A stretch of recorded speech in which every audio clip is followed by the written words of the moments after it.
ہمارے چینل کو سبسکرائب کریں اور بیل آئیکن کو دبائیں۔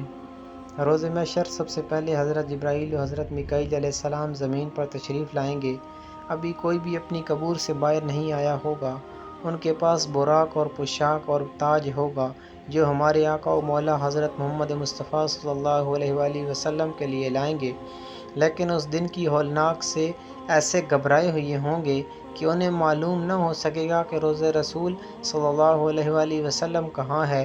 زمین سے پوچھیں گے تو زمین کہے گی میں خود گھبراہٹ میں ہوں، مجھ سے نہ پوچھو۔ مجھے اب یہ خبر نہیں کہ میرے اندر کیا ہے اور کون ہے اور کہاں ہے۔ جبرائیل علیہ السلام مشرق و مغرب کا کونا کونا چھان ڈالیں گے لیکن کچھ معلوم نہ ہو سکے گا۔ اچانک دیکھیں گے کہ خوابگاہ رسول اللہ صلی اللہ علیہ وآلہ وسلم سے انوار چمک رہے ہیں۔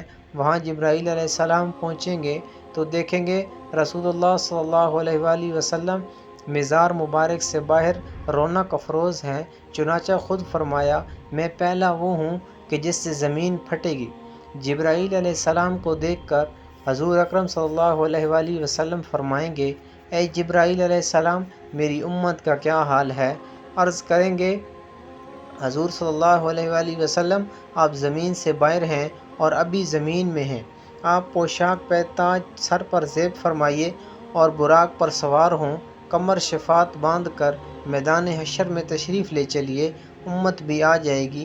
حضور سرور کونین صلی اللہ علیہ وآلہ وسلم میدان حشر میں پہنچتے ہی سر بسجود ہو جائیں گے، اللہ تعالیٰ کی حمد و ثنا بیان کریں گے۔ حق سے ندا آئے گی اے حبیب صلی اللہ علیہ وآلہ وسلم آج کا دن خدمت یعنی عبادت کا نہیں بلکہ عطا و نعمت کا دن ہے، سجود کا دن نہیں سخا و جود کا دن ہے۔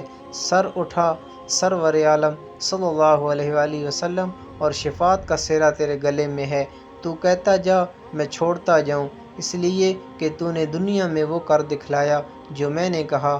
آج ہم آپ کو وہی دیں گے جو آپ چاہیں گے، تجھے تیرا رب وہ دے گا کہ تو راضی ہو جائے گا۔